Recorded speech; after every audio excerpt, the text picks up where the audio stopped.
Yeah, good evening, class. Oh, I want to welcome you again to our lectures. But I want to thank God, the Bishta, like we always do, for giving us another opportunity to embark on deeper wisdom. And without wasting much of your time, today our topic is on the secrets, or I can say secrets on economics of adultery from the Torah of hidden wisdom. So the topic is secrets on economics of adultery, upombwe, from the Torah of hidden wisdom. Or some may want to call it the fatal attraction, or the prohibition against adultery is on Exodus 20 verse 14. Here you want to learn, you want to understand why God in Exodus chapter 20, 3,000 years, 4,000 years ago, indicted or put that law in the Bible, the prohibition. So like I've said, this verse is coming from Exodus chapter 20 verse 14, and I would like to mention that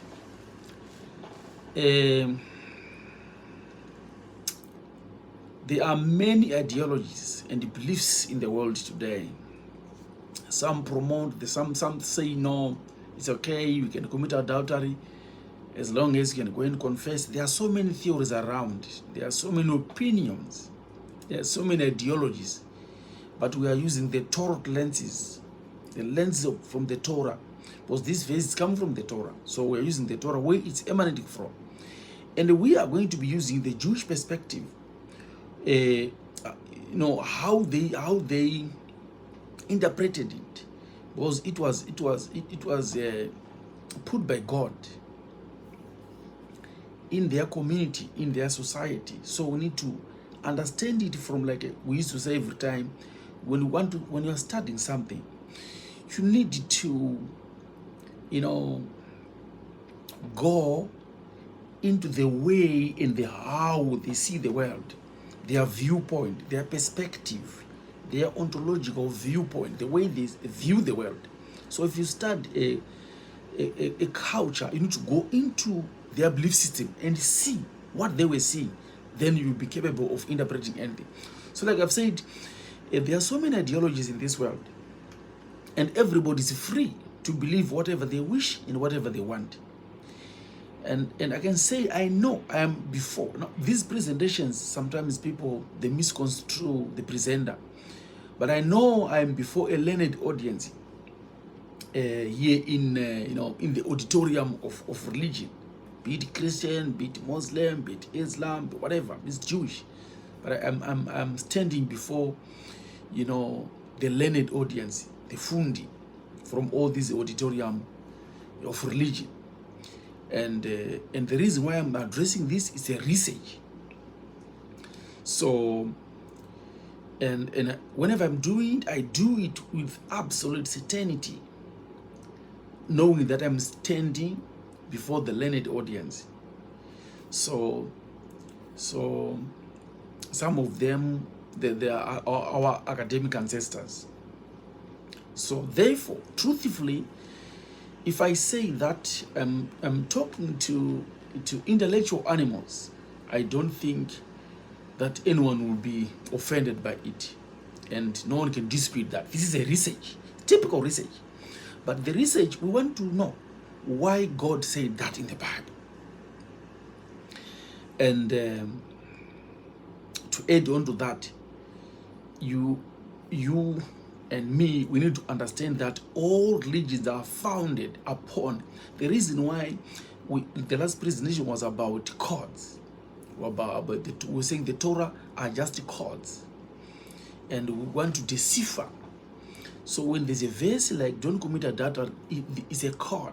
What is the real meaning behind that? What are the dangers of that? So that's what we are only doing here. So like I've said, religions are founded on solid reason, But when the reason is not explained, that's the issue to do with the Torah. The Torah doesn't fight anyone. The Torah is trying to explain all those laws in the Bible. In the Bible, be it the New Testament or the Old Testament. So it's explaining, is bringing an interpretation, is bringing a meaning.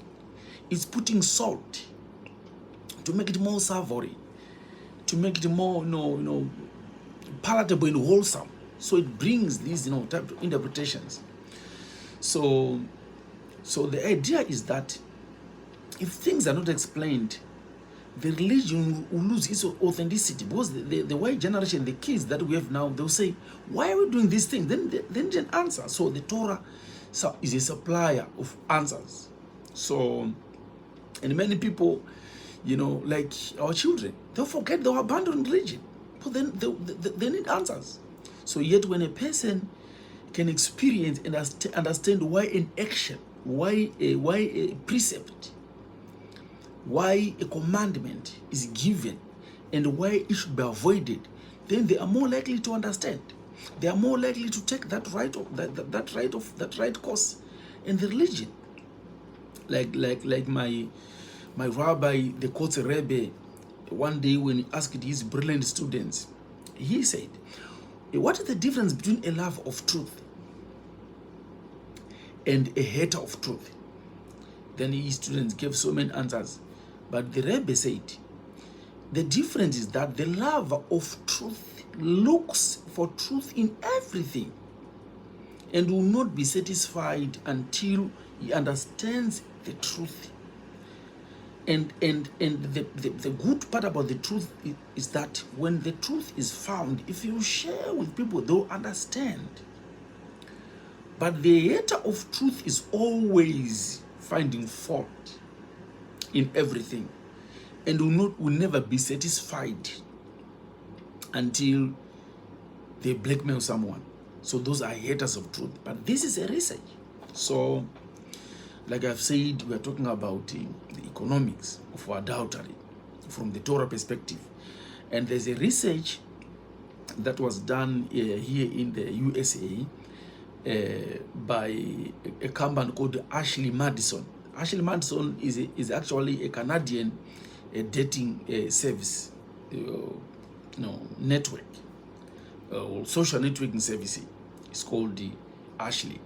So the evidence from that is very alarming, and evidence suggests that many people lose their bond with their families. And at the end of the day,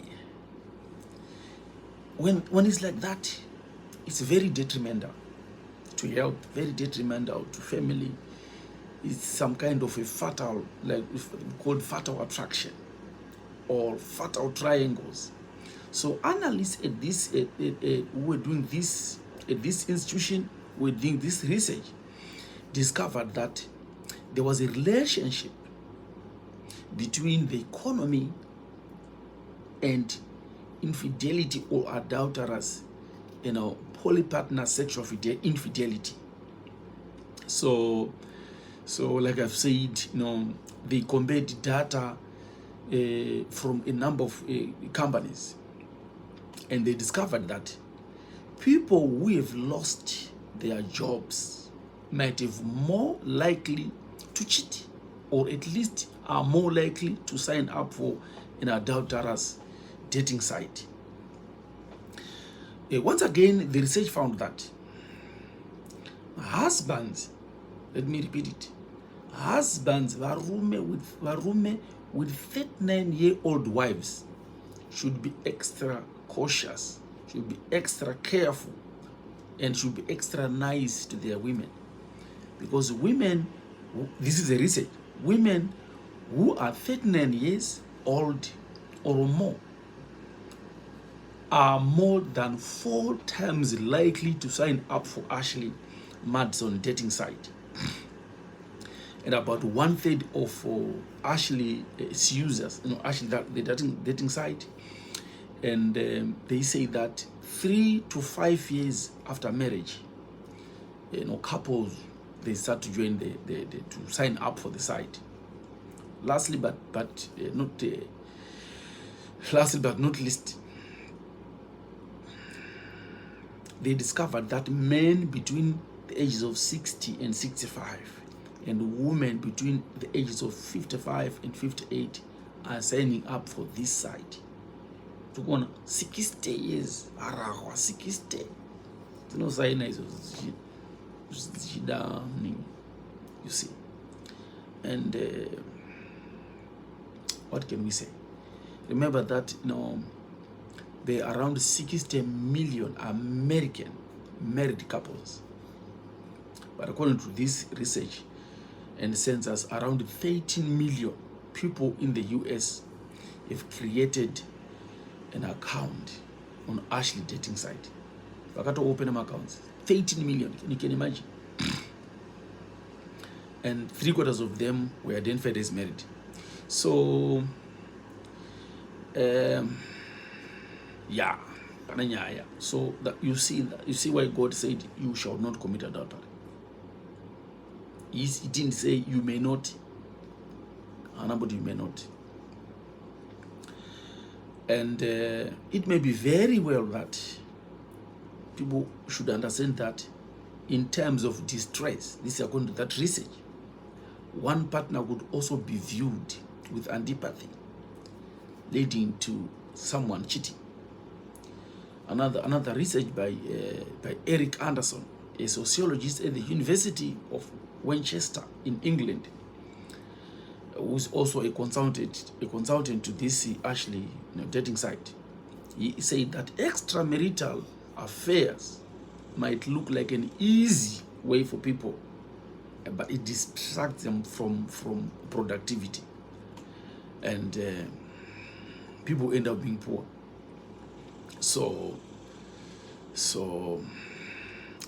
that's it about it. So what then should you do?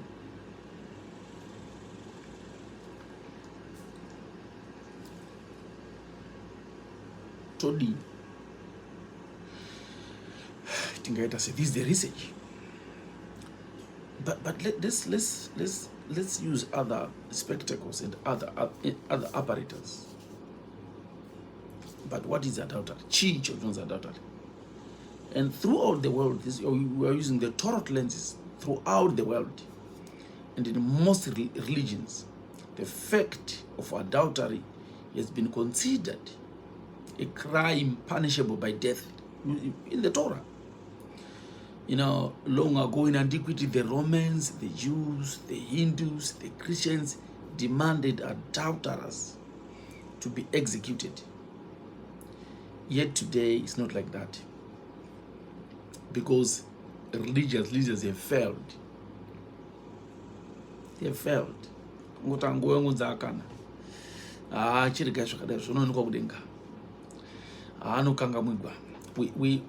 must not forget that no one ever can do that. We have an example from Adam Arishoni. Who did it? Adam. He did it in the Garden of Eden. And yes, we know that God forgave Adam. He was forgiven. But he never went back into the Garden of Eden.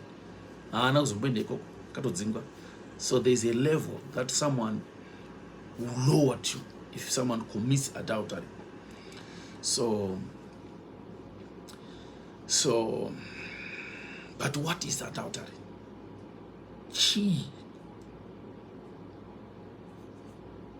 From the Torah perspective, adultery is a voluntary sexual intercourse between a married person and someone that person is not married to. That's adultery.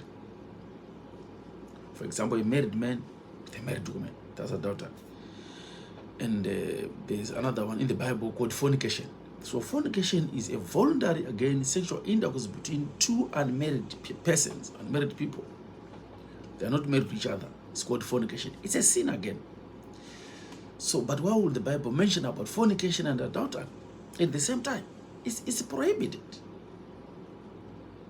It's prohibited. So, but I've said that many religions today have failed And they've enacted some laws to say, you can do it this way, you can invert it, you can do this. But Leviticus 20 verse 10 says, and the man that commits adultery with another man's wife, that commit adultery, those two must be put to death. You see, you understand? So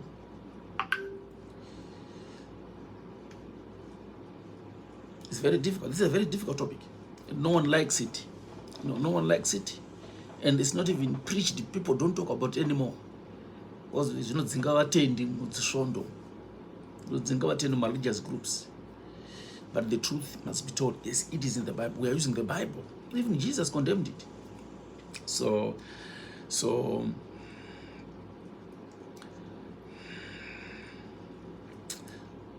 that's the definition of two terms, adultery and fornication. But when is adultery committed? Shouldn't change. When is it committed? When? How? According to the Torah, adultery can also be committed with the eyes. This is found in Leviticus chapter 23. And we have another interpretation from Jesus, Yeshua. He said in the Bible, we've heard that it was said by them of old, you shall not commit adultery. But I say unto you that whosoever looks at a woman lustfully is committed adultery. So those are forms of adultery, sexual polypartner relations. So it's immorality. It's not going to find it to action. It is rooted in the very thought. So, but this can be effectively eliminated by not nursing that thought. You see how deleterious it is even to the economy. Even to the economy. That's why it is very wrong. That's why God is prohibiting it in the Torah, in the Bible. Even Jesus condemned it.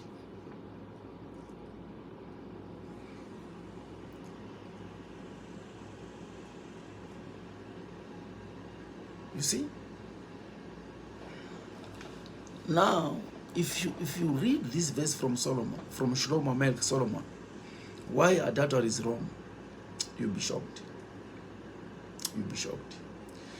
You know, that's Proverbs 6, but from the Torah perspective, it is a different flavor from how you and me understood it. The Torah says that's Proverbs 6, chapter 6. The Torah says one who commits adultery with a woman is devoid of sense. One who would destroy his soul. One would destroy his soul. So committing adultery, one is destroying his soul. And the only thing in the world that corrodes the soul,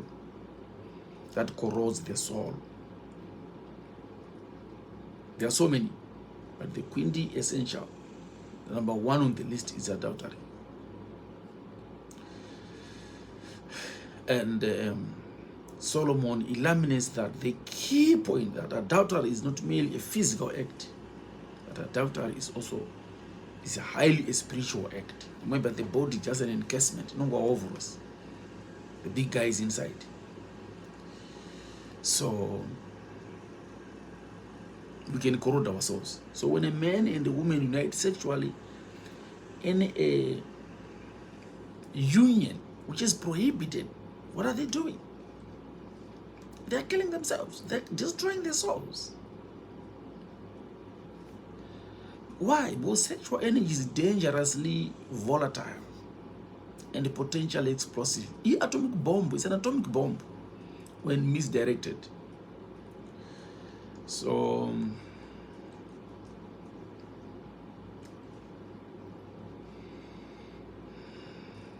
yeah, that's it on adultery. It's very dangerous. But what is your position? What is your position? Should we judge other people? The Torah again says no. Even though adultery is a grave action, the truth of whether it has been committed or not is not for me to judge.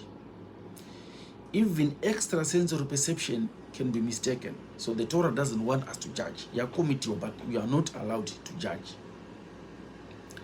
We have a very good example of this in the Bible, where King David, took Bathsheba, wife of Uriah, it in the Bible. And there's another verse on 2 Samuel 12, verse 11b. It says, because you don't know what's happening. You don't know what's happening behind that. Whether it's God influencing, the reason why God is saying you should not judge. Because there are so many factors, you can't even conclude and say this is the answer, then I must judge. How? Because as a human being, we are limited. So 2 Samuel chapter 12, verse 11b says, it's just an example. I'll take their wives before their eyes and give them unto thy neighbor. This is God. And he shall lie with those wives in your sight. So that's why judging is very difficult. And the story of King David after what happened to him with Bathsheba. He was very fearful, because at that time, Duma, the angel of death called Duma, ascended up into heaven to talk to the Holy One, and said, this is what David did, and what does the Torah say? What does the Bible say to judge David? Because David had taken Uriah's wife. So, but you see what God said? God said, David is righteous. Mutswene, I'm righteous saints. How is he righteous? But this is on the Zohar, the book of Zohar, chapter 1, verse 14. The book of Zohar. That's where this comment is coming from. So, but the prohibition against adultery applies to everybody in the world, both men and women, Jews and non-Jews. But what can we say of Jacob, who had a harem of them, a harem of women, 4 successive wives, Leah, Rachel, Bilhah, and Zilpah. We have such people, Avram Avinu, Abraham, Muhammad, and a harem of them. What can we say of them? It's very difficult for us to understand some of these things. It's very difficult. That's why judging is not important. Judging is not allowed. Judging is prohibited. So, because you may misconstrue what's happening. It's not allowed. Now it's not allowed. It's not even allowed to have 2. It's not allowed. That's why it's a rabbinic prohibition. It's not allowed. Cherotina and David in the Bible, but it's not allowed. But why should we not judge? That's the question. To understand these examples and avoid falling into the mistake of judging or condemning, you need to understand the secret. It's very important that you listen to this and understand this secret. It's called the secret of 2 laws. The secret of 2 laws. That's the secret. That's the hidden secret that the Torah is giving us. The secret of 2 laws. What are the laws? The first one is called the first law. So, the first law.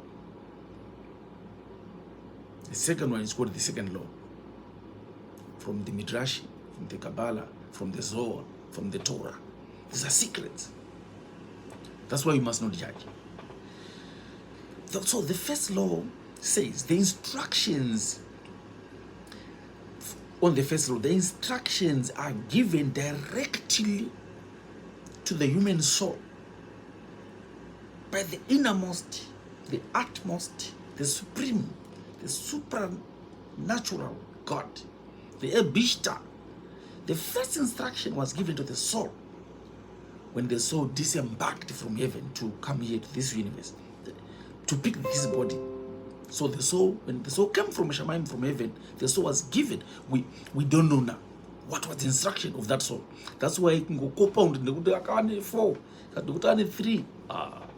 It's not allowed. But people are there. And now you cannot measure yourself with it because Muhammad has got it in 10. So I must have it too. No, it's not allowed. Because some of these things, most of them are beyond our imagination, beyond human psyche. So the first law is the instruction that is given to the soul before the soul leaves heaven. That soul, you never know the instruction. Some souls are coming to punish. I don't know. I'm not. You know, this area is broad, and for us to understand better, you need to have learned about reincarnation, Runani Banda, negative karma, positive karma, for us to understand the whole spectrum. But I'm just talking about the 2 laws. The first law. The second law now is the written law. This is the law that we see as a commandment and other guidelines, from religiosity. Those commandments are given in Deuteronomy in the Bible now. These commandments are not directed, but these are second law. The first law is the law which is not written. It's inscribed on the soul. So I can eat it. So I was just stopping. And the second law is now to the body. It's now to the second commandment. Those are the laws, the vows, the religious guidelines. So it's very important to modify our destiny. It is possible that we need to understand the 2 laws. Because the Torah says when an inferior law, which is the second law, this is deeper secret. These are deeper secrets. So when an inferior law is transcended by a superior law, the superior law washes away the inferior law. I don't know. You understand? We're talking about the 2 laws. The first law was instructed to the soul. So it's called the superior. Understand? That's the superior law. The second law about the commandment is the inferior law. So we are saying when the superior law transcends the inferior law, the inferior law is washed away. Those are the secrets. Say, Muhammad angane 10, angane 4, don't do that.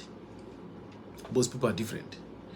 So the instructions given by God transcend. The instructions given by God to the soul transcends the law. But in the physical senses, it doesn't make sense. It doesn't make sense in the physical realm for him or for me to understand that.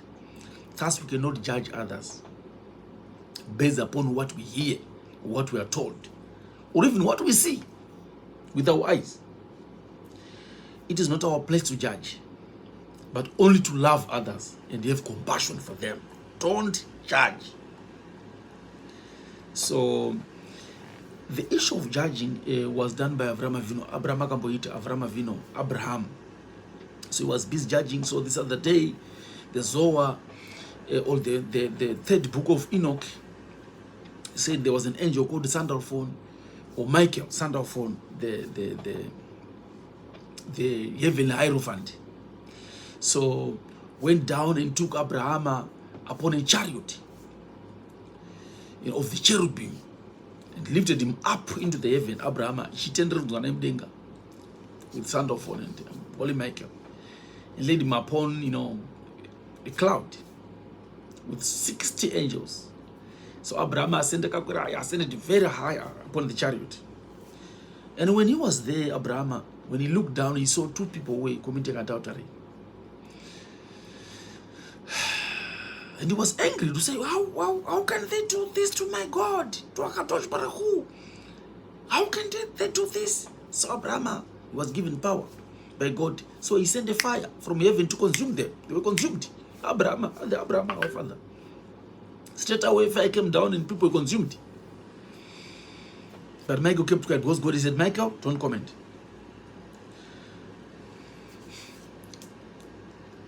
They flew. Once again, he looked down again.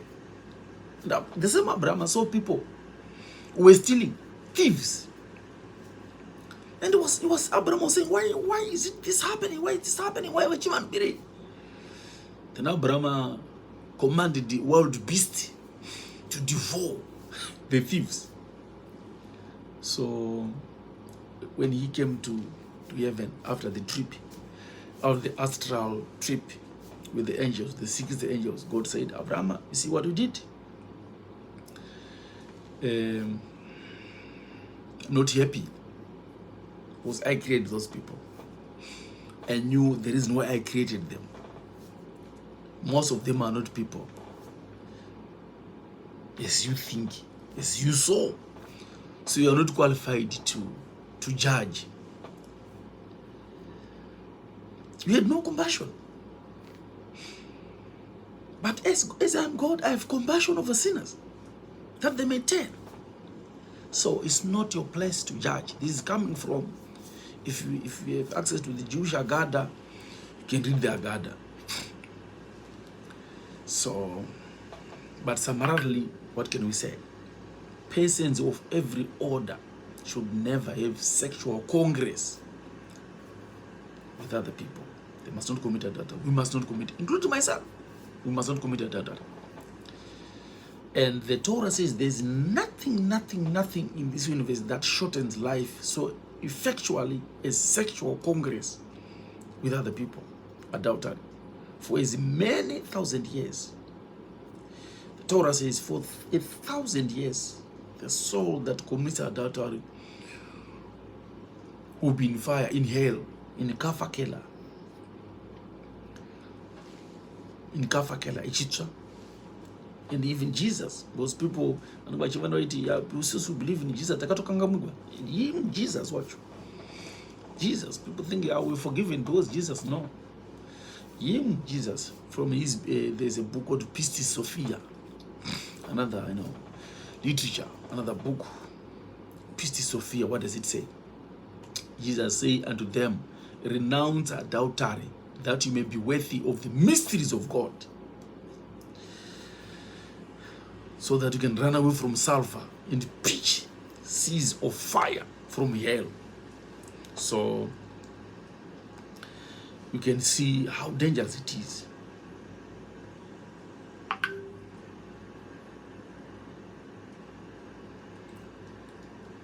Yeah. The last portion is very, very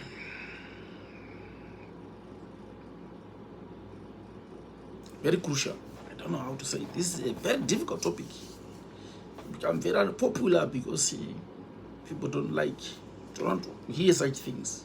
Because the people are more into grace than ever.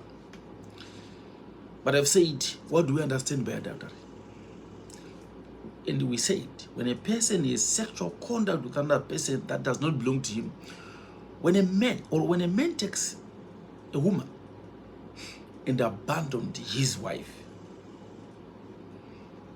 he is still called an adulterer. Why? The Torah is very alarming. It's very interesting, very insightful. The man is charged with a type of energy from his wife. So when you are two with your wife, you have extra with that. You have a certain type of energy from a wife. You have that energy. So when you enter into another sexual conduct with another woman who is not your wife, these two equal energies are destroyed. My energies, my red, they are destroyed.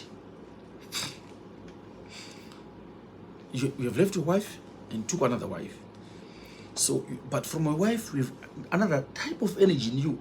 So when these two energies are combined in you now, in the man,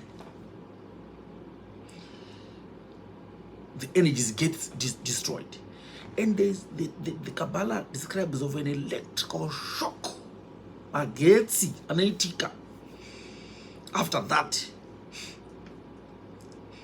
because the cable has been bent, and electrical shock yakaipa in the system. And that will automatically kill the spinal column straight. I'm not sure I'm saying 30 years. Or this is the Torah, this is a research. You kill your spinal column. And it's always burning with sulfur.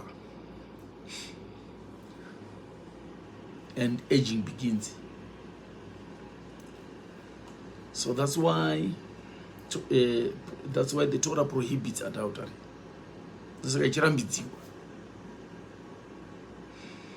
Even in the book of Revelation, the last chapter of the Bible, the New Testament, the book says, neither the fornicator nor the adulterer will enter into Jerusalem.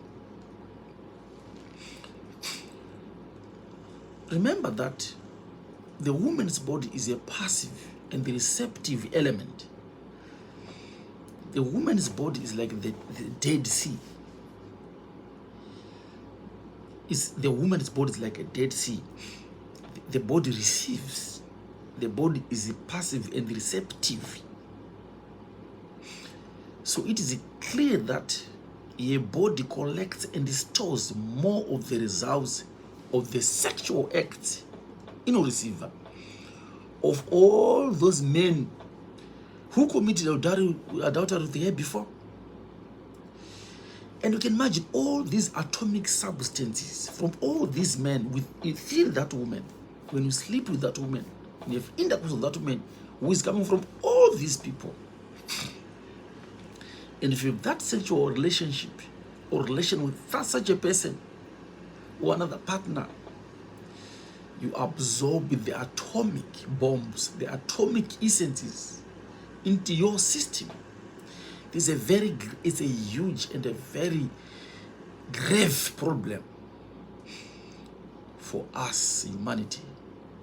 And this has caused so many wars in this world.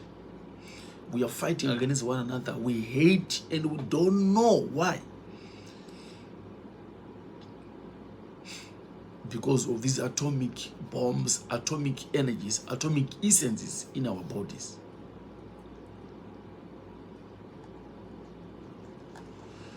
I think this is very important. In my language,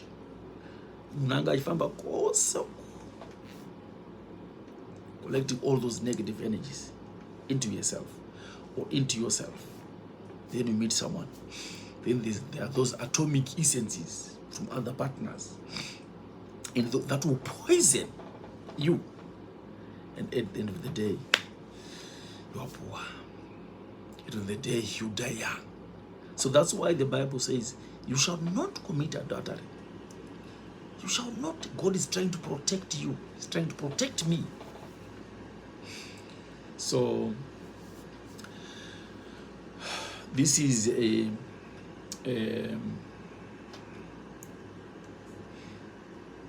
has 2 episodes. So this episode 1, the other one now will be looking at